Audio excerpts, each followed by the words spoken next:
Hey guys, it's Damien from Marketing Food Online. We're back. I've got another informative episode to help you develop your food product and get it to market.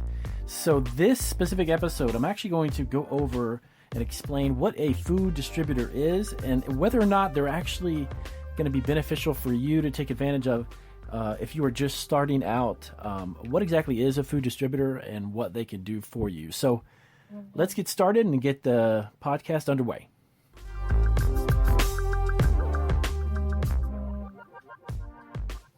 All right, so what is a food distributor? To make it super simple, a food distributor basically brings together warehouses a very large quantity of a variety of food products, and then they will distribute it to either supermarkets, restaurants, hotels, different types of businesses that would utilize their product lines. And of course, food distributors can offer a mixture of food products and food supplies such as storage containers and stuff like that. So some of them, some of the larger ones, Cisco, they'll actually do is they'll offer not only ingredients for like restaurants, but they'll offer in some cases containers or packaging or even some restaurant equipment as well. But predominantly they are food distributors and they stick to that. So a food distributor can be beneficial if you are looking to expand your reach. As far as the logistics of bringing your products to grocery stores or supermarkets, or even if you have a food product that can actually be used for restaurants, even as an ingredient, or even a line of desserts, let's say, that a restaurant can take advantage of and serve the desserts to their customers, that would be something that a food distributor could store, they would inventory, and then they would offer that as a product available to the different types of venues. It could even be hospitality like hotels. Hotels utilize food distributors, restaurants, food chains, et cetera, et cetera. So if you're just starting out, the only thing I would say, in my own opinion, being around the food business as long as I have, if you're a very small food producer, if you're not mass producing a product, I would probably stay away from a food distributor at first. Get yourself onto maybe a website, get yourself onto an eBay, get yourself onto an Amazon, maybe even create a buzz locally and get into some of the mom and pops, the smaller independent grocery chains, as opposed to a national one, and then build up kind of a rapport with them locally, build up your brand on a small scale before you step into the realm of food distributors, only because when it comes to producing the quantities needed to handle food distributors' orders, larger orders, you're not going to be able to produce them at a price point that would be really beneficial for you or even the distributor itself, because you have to understand that when you can produce thousands and thousands of units, what happens, of course, when you get to be a larger company, your ingredient costs go down because you can start to buy in bulk and you can negotiate larger quantities of ingredients. When you're a small food producer, if you're just doing it out of a very small commercial kitchen, or maybe you just started your own commercial kitchen, but you're not used to or familiar with producing large quantities of your product, a food distributor may not be beneficial for you because if they come to you and say, "Look, I need 10 or 15,000 units of this item," are you going to be able to produce it, and of course produce it at a price where the distributor is going to have a little bit of a window for them to make money too, because you've got to keep in mind they're in the business to make money. And if you're producing a product that is priced as far as the bulk pricing or wholesale pricing to the distributor in order for them to sell it then to a restaurant, if that price point is not beneficial for the food distributor as far as their margins are concerned, they're not going to be interested in your product. So when you're starting out a food business and it's kind of a low key, it's a new thing, it's not going to be beneficial for you to step into that arena just yet. But I always recommend, even if you're just getting your feet wet and you're starting locally, even if you have a little kitchen in your home and you're doing it through the cottage food laws and you're selling it locally, educate yourself and learn about food distributors. Find out about the ones in your area. Go to Google and just type in food distributors and find out more about them. Educate yourself as well. because the ultimate vision, the ultimate goal for you is obviously not to stay small. You want to grow your business. So in the meantime, while you're drumming up local business and your business is small, there's nothing wrong with at least having that vision in your head that, you know what, down the road, I want to maybe get my products on a national rollout, getting into a food distributor who can get it regionally in like maybe the southeast part of the United States. It could be like 10 or 12 states. Maybe it's a food distributor who's national. There's also food distributors that are actually international that ship globally. And that is a huge opportunity for you to grow into. So there's nothing wrong with, in the meantime, fine-tuning yourself locally and doing it on a small level, and then stepping into the arena of food distributors. Now, there's a few things you need to understand about food distributors is that, for number one, they service certain areas of the country, okay? There's enormous amounts of food distributors that are only in the Southeast. There's many who are in regionally as far as even half of the states in the United States. Some of them roll out nationally, and they serve every state, okay? Some of them are even international in the sense that maybe they serve Canada, the U.S., and South America only. So every food distributor is a bit different as far as who they service. Now, there's also something to keep in mind is the food service business, which is a food distributor that handles food service such as hotels, cafeterias, hospitals. So you actually have the potential to maybe not necessarily sell a product. Let's say you have an idea for a salsa, okay, and you have a great ingredient list and you got a great recipe. It's easy to make, but it's very flavorful. There are a lot of food service clients and customers that will end up buying like 5, 10, 15, 20-gallon drums of products, okay? This is something that's totally different than just selling maybe on Amazon or just selling locally. But there's also a huge, huge industry. And when I say huge, the amount of money that is transacted is enormous when it comes to hospitals and cafeterias. Then there's the public school systems, there's colleges and universities. You got to understand that all of these types of venues have some form of food preparation or people that they're feeding, okay?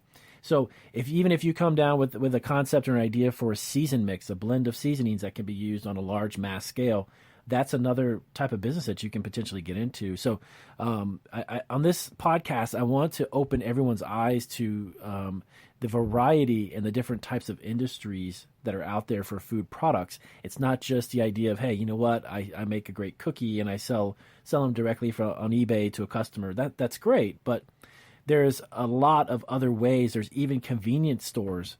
There's if you can produce a product to fulfill orders for convenience stores, they are one of the largest segments of food consumption in the country. To be honest with you, some of these convenience stores have tens of thousands of locations, and they all have to have snacks, cookies, candies, chocolate bars, and you can work your way into easily getting into a rollout regionally for like a Circle K or 7-Eleven.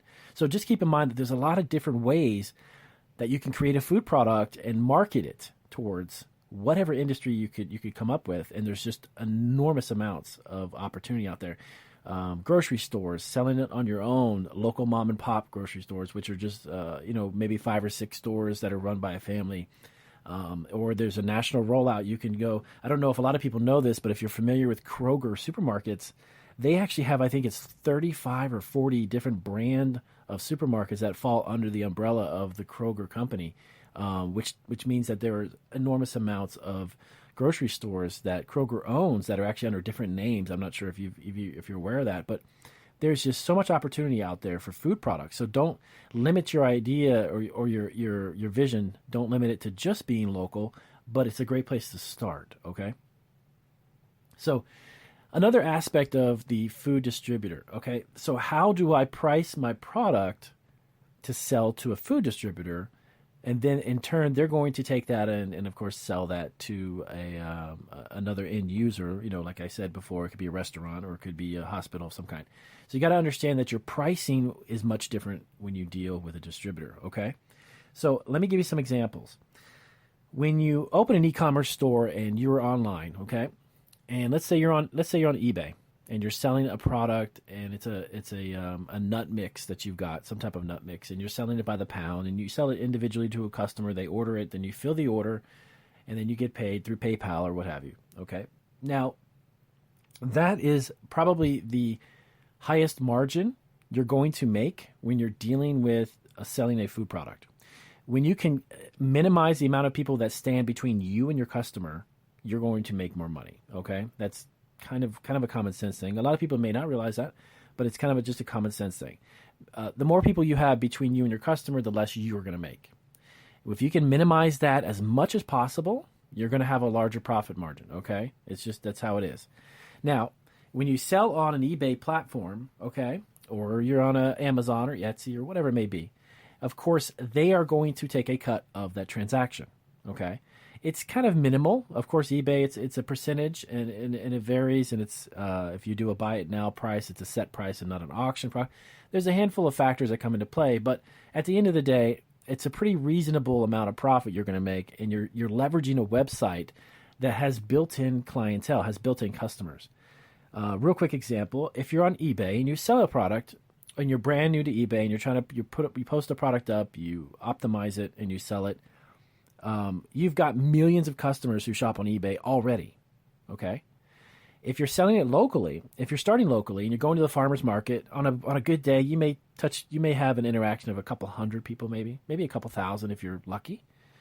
But on eBay, you have millions and millions of customers, literally every day in and day out, buying stuff. Okay, and there's also millions of customers that go on there for food products, believe it or not, specifically. That's a great way to make a good margin. Now, bring into the equation a food distributor. Okay, so they're going to do the logistics. All right, they're going to take your product, they're going to inventory it. Now, right off the bat, you have to understand, they're going to request hundreds and hundreds of units. They don't deal in, give me 24 pieces, 30 pieces. That's not how a food distributor works. They're going to order 20 or 30 cases, and those cases are going to have about 24 units, okay? So in order to deal with a distributor, you need to produce thousands of units at a relatively cheap price, because honestly, if you broke it down per unit, your margin is going to be very small, to be quite frank with you. It just is, per unit. So really how you make your money is you're going to make money on that whole transaction. If it's a pallet and it's got like 50 cases and there's 12 items, 12 units in each case, now you're talking around 600 units, okay? Now that transaction of 600 units, you can make your profit on. You need to make a margin, obviously. Now they're going to take that and they're going to warehouse it. They're going to do the logistics. Then they're going to promote it. They're going to say, hey, they're going to send out a newsletter to all the restaurants. Hey, I got this brand new product, a new vendor, and we have it in stock, and they're going to push it and promote it. So there's a lot of effort on their part. So now they have to have a margin. They have to have a window somewhere between that price point that they sell it to the restaurant that they're going to have to make a profit on as well. So what that means is you've got, between you and the restaurant, let's say, between the two of you, you've got this distributor. Back to what I was saying before. So you have someone standing between you and the restaurant, so they're going to take their cut. So you're going to take less, okay?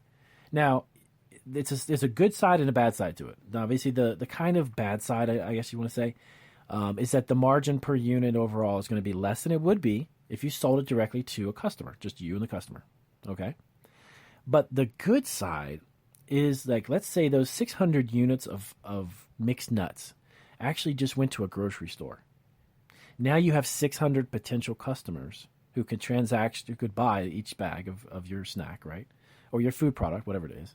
Now you've got 600 potential customers who are going to go to your website because they just bought your item at the local grocery store. Now that's a good thing because that's going to generate sales to your website, right? So there's two sides to it. You can either take a little less, you could take a smaller cut up front, but the potential is greater in the end because you're going to have more customers buying your products, right? It's going to be potentially, it might even be in 20 other stores. So your 600 units broken up and the grocery store buys it and then they distribute it throughout 10 or 15 stores. So now you're kind of in, like, you could be potentially in 10 or 15 states at the same time with your product. Okay, so that's just one of the benefits of doing it. Of course, the downside, like I said, it could just be a little smaller of a profit up front. So in the most basic terms, that is what a food distributor is. That's what they do, and that's what they can do for you, okay? So the trick to it is if you have the capacity to produce a product at a really, really low cost, a food distributor would be great for you to take advantage of and to at least approach and to find out if it's the right fit for you. If you're starting small and you can't produce it for the price point you need to be, that's fine. Don't worry about it. Give it time, because over time your company will grow, you'll grow, your business will grow. Then you can get those ingredients cheaper because you're going to buy them by a truckload, and now you can produce something way cheaper. So a food distributor is good and bad. It just depends on where you are with your business, okay, and what your needs are, okay. So let me get the last part of what I want to talk about with the food distributor without getting just too drawn on about it. Just want to keep it super simple. I've covered how they work as far as distribution. Okay, it could be regional, it could be kind of within a state, it could be national, it could be international. The types of people they sell to: restaurants, universities, hospitality, you name it, hotels. Now, the last thing I want to talk about is that each distributor is different in what they distribute. Actually, not to sound redundant, but some of them specialize in like seafood, meat, poultry, and stuff like that. So they're not going to be the ones you want to approach if you've got, a salsa that you're manufacturing. Okay. So be aware of that whoever you approach, no matter what it is, as far as the food distributor, they have a line of products and they relatively stick to that line. They don't really step outside of it. But not every distributor is the same. Okay. They're not going to distribute the same type of products. Sometimes they're within a certain category. Okay. They may even just be cereals and crackers and cookies because that's what they do. So if you make a cereal, cracker, or cookie, well, you need to approach a distributor who, distributes that type of product. So do keep that other aspect in mind, that they don't all ship the same products. They don't carry the same, because it also comes down to the type of facility. If you're distributing seafood and meat and stuff, obviously a facility was probably all refrigeration, and it's a much bigger endeavor. Okay, if you're doing shelf stable items like cereals and nuts and things, your warehouse will be set up differently. So just keep that in mind. Every distributor is a different type of a company. So with that being said, I'm going to go ahead and close this podcast out. I don't want to ramble on too long. I like to keep them short and sweet and just full of resources for you. So if you guys also, if you're new to my podcast or my YouTube channel, which you can also find Marketing Food Online, go to the search box on YouTube and type in Marketing Food Online and my channel will pop up. We've got over 250 videos on there for you to check out. And let me see, what else do I got for you? If you also need some consulting, if you want to work one-on-one with me, if you have a product that you're trying to get underway, or maybe you're just starting from home, I do have assorted consulting packages based on your budget. And I try to keep them budget friendly because I know the challenges of starting a food business and having the extra money available. So I don't charge outlandish fees to help you get your product up and running. And so far we've worked with almost 3 dozen, about 34, 35 companies so far through our YouTube channel. So check us out there. And again, thank you guys for tuning in to the podcast. I hope my podcast was informative. And if it was, please give me some positive feedback. I always appreciate that. And again, if you have any questions that you want to touch base with me about, if you have to figure out this or that, I'm always available at marketingfoodonline@yahoo.com. And feel free to hit me up with a question or comment or something there, and I'll get back to you as soon as I can. So I appreciate you guys. Thank you so much for taking the time to listen, and I will see you guys on my next podcast.